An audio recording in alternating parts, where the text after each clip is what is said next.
We're 11 days away from training camps opening in the WNBA, and then only a week after that does the WNBA preseason start. We are getting towards the start of the WNBA season, which I'm so excited for. We're going to talk about that and some of the takeaways from the WNBA draft, and I'm going to ask the question, can Rebekah Gardner win Sixth Woman of the Year? We're going to get into all that and more right after this. Welcome to Chicago Sky Central, and here's your host, Haize.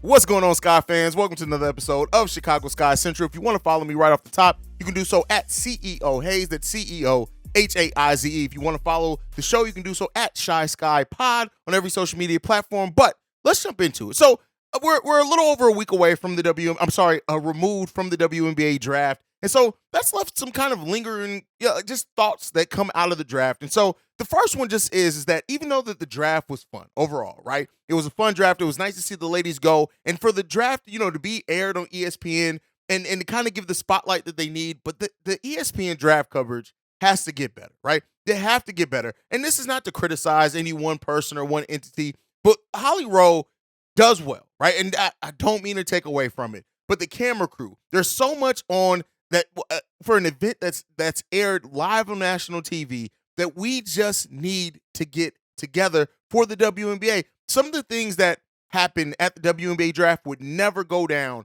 at an NBA draft. Never. And so when you look at kind of like focusing on some of the issues with players and, kind of trauma that they have going out there, some of the awkwardness, like just around the camera movements, being able to see some of the other cameramen moving around there, you would never see things like that at an NBA draft. And so those are kind of the things that I want to tighten up. And I want to highlight more of the personalities, not only of the broadcasters and some more of the expertise that they just know this sport, but also just some of the other things. Like I would just like to see that tighten up a little bit, in my opinion. And maybe that's just me nitpicking, but it is something that, in watching the WNBA draft, that I was definitely left with and just saying, hey, can we get this better? Can we, as somebody who has worked on short films myself, that is a videographer, it's just, I just see that and know that event can be so much more. And I love how, the ladies were dressed and everything, and just how we just did make it a spectacle in a positive way in that area. But I just think the broadcast itself has a little bit of things they need to tighten up for, to just kind of put it at the same respect level that we cover the other sports drafts. And so that's kind of the thought there. But outside of that, like actual WNBA things, I can't wait to expansion in the WNBA, because we need more roster spots. We need more space for the players. Even when you have like Alexis Morris, who, coming in hot off LSU, winning a national championship, and in her, using the phrase, if I make a roster, right?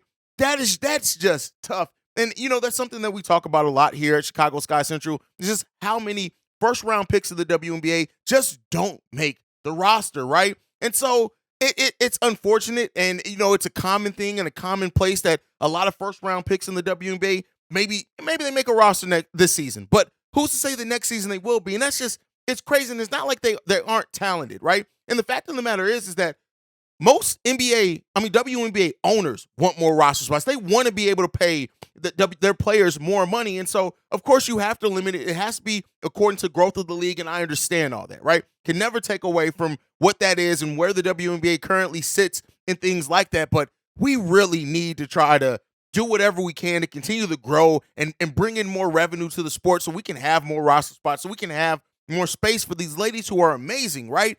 And just so they can do their thing, right? And so while WNBA expansion seems to be on the horizon at some point, but just the fact that we have so many highly touted and talented women coming in the draft every single year that won't even get to play, may not make a roster, all these things. We have a 3-round draft, and we know a lot of those players aren't going to actually be on a roster, and it sucks. So yeah, even though expansion is coming, I would like to see something work out there, and that's more of a long-term thing that the WNBA needs to work out. But that I wanted to mention that. And then coming off of that, I know that we have super teams in both Las Vegas and New York, and that is relevant, right? And I've talked about before how super teams can actually help to bring more notice and awareness to the league. Then you have Tom Brady, joining an ownership group in the Las Vegas Aces, things like that. But Atlanta is building something down there. When you look at Haley Jones going down to Atlanta, right? And then on top of that, what else they brought in? Like bringing Ryan Howard there, who's a future superstar already. Alicia Gray being traded there, right? And then you look at Ari McDaniel as well, and just what Cheyenne Parker, right? The Atlanta Dream are building something there. Letitia going there as well, like, and bringing in Haley Jones, who I think Haley Jones is going to be a star. And, I know this is a Chicago Sky show, but we have to talk about the WNBA as a whole, do our part to grow the W, and I love the WNBA, and I love what they're building down there in Atlanta. I think what they're doing and what they're working, it may take a year or so to come together. It may not come together in this first season, but I tell you what, Atlanta's going to catch some teams off guard. And while I'm not saying by any means they're up there at the upper echelon with those super teams, we know this is the WNBA. Like, all it takes is a team that plays solid, plays hard, that comes together, is well coached, which they're going to be as well. The Atlanta Dream and I'm so glad that I'm going to Atlanta to watch a game this season because against the Sky, because I look at that team and I'm like, not that I'm jealous over my team, because I love the talent we have here on the Sky as well, but I just look at that team and I'm like, that's going to be a fun WNBA League Pass team to watch. That is going to be fun. So you guys can let me know what you think. Some of your thoughts coming out the draft now. One other piece of WNBA news as we go around the W is the WNBA has increased charter flights for players, and we're getting closer and closer to getting more towards the NBA level of charter flights. Again, I know it has to be supported by the revenue the league is coming in, but how many situations did we get last season where there were WNBA players? It happened to the Sky, I think, twice last season, where they were stuck in an airport waiting for hours, right, after a game to fly back, and it happened to more teams as well. Getting those charter flights are going to help, make it easier for the players, all those things. And that's, again, not necessarily growing the game itself, but that is treating the players better that are in this game. And that's what you need, I think, in the WNBA, to keep just increasing how these players are treated, how the regard that they're held in. They need to be held in higher regard. And I have so much respect for the athletes that these women are. And so I'm glad to see that, it's things coming along. It's things coming along. So we'll continue to see how that looks. Now, Chicago Sky news before we end the show. First up, the Chicago Sky have signed forward Morgan Birch to a training camp deal. Now, this is something that I wouldn't necessarily say is unexpected. This just happened yesterday. So she was drafted 29th overall in the 2019 WNBA draft. Again, another, that would have been a second-round pick at that point, I think. No, that would have maybe even dropped to a third-round pick.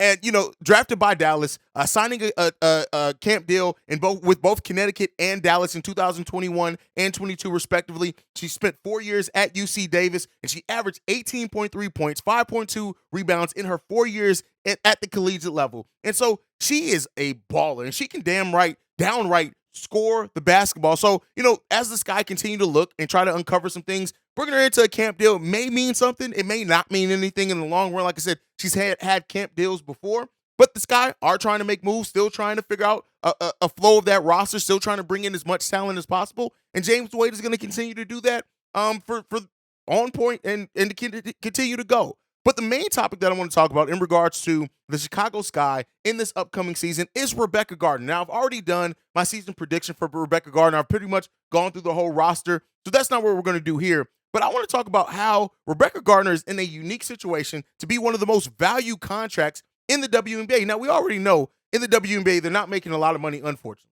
Even though they deserve to, even though, in my opinion, and a lot of other people's opinion, even some owners' opinions, these players should be making more. But Rebekah Gardner coming in and being what she was offensively and defensively for the Chicago Sky, I'm going to present this. I think Rebekah Gardner has potential to be the sixth woman of the year. Now, the Sky would have to win, right? As we know with that award, you have to be on a team that's winning, right? But when you look at how steady she was on the offensive end already for the Chicago Sky last season, and the fact of the matter is, while the Chicago Sky had a very good defense last season, we held opponents to 99.7 points per 100 possessions, but that went even lower to 97 points per 100 possessions when Rebekah Gardner was on the floor. She ranked 12th in the league in steals, despite only playing 21 minutes per game coming off the bench. I think Rebekah Gardner is in a unique situation to be able, with the increased role she's naturally going to have, averaging 8.4 points per game, 3.3 rebounds per game, and 1.4 steals per game last season, and earning a spot on the all-rookie team. Rebekah Gardner is going to be in a situation to where she can absolutely win Sixth Woman of the Year. And when you look at some of the past winners of the award, now the last 2 years, the names are kind of Breonna Jones and Kelsey Plum won the last 2 years, right? So there you go. Those are the last two, 2022, 2021. We already know what those players mean and what they mean to their teams now. But then you look at Dearica Hamby, who won it 2 years in a row. Jonquel Jones, who won it the year before that. Sugar Rogers, who won it in 2017. I'm saying right now that if Rebekah Gardner has the role that I am predicting her to have, and the Sky have some form of success, I'm not saying they're going to have one of the highest win records in the league, but I do think that they can be up there if that team comes together. Do not be surprised if Rebekah Gardner is the 6th Woman of the Year because of her offense and defensive versatility and the fact that she is prepped to step into a huge role for the Chicago Sky, playing probably forward and guard for them in some situations, being on that wing a lot, maybe even being some power forward in the small ball scenario. Rebekah Gardner is going to come in, and as a rookie, as somebody who kind of set back and watched other players get deals, other players get these opportunities, she came right into her rookie year and contributed to a team that had championship aspirations, right? That had to carve out and find a role for herself. Now she has a defined role. Now James Wade knows how he can use her, and is probably going to have to rely on her even more with a player like Azurá Stevens being gone. Watch what I'm telling you guys. Rebekah Gardner is going to be in consideration for 6th Woman of the Year by the time the season's in, and I'm putting my stamp on it. You guys can let me know. Am I off my rocker? Let me know. Maybe a little bit. Yeah, I am a little bit. It is what it is. But I thank you guys so much for tuning in to another episode of Chicago Sky Central. Make sure you guys are following the show at Chicago Sky Pod. You can send us any feedback, questions, comments, concerns, ChicagoSkyCentral@gmail.com. And then lastly, if you want to leave a text message and or voicemail for mailbag episodes, we're trying to get those started. So get those voicemails in. The number to do so, 773-270-2799. Now, we do share that voicemail with Chicago Bulls Central.